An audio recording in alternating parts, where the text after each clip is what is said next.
Hello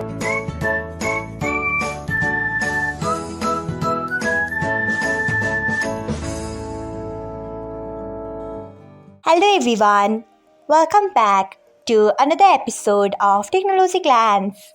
Today, in this video, I'm going to guide you through how you can change font size to large on Facebook Lite. So, let's get started. Firstly, open Facebook Lite app in your device.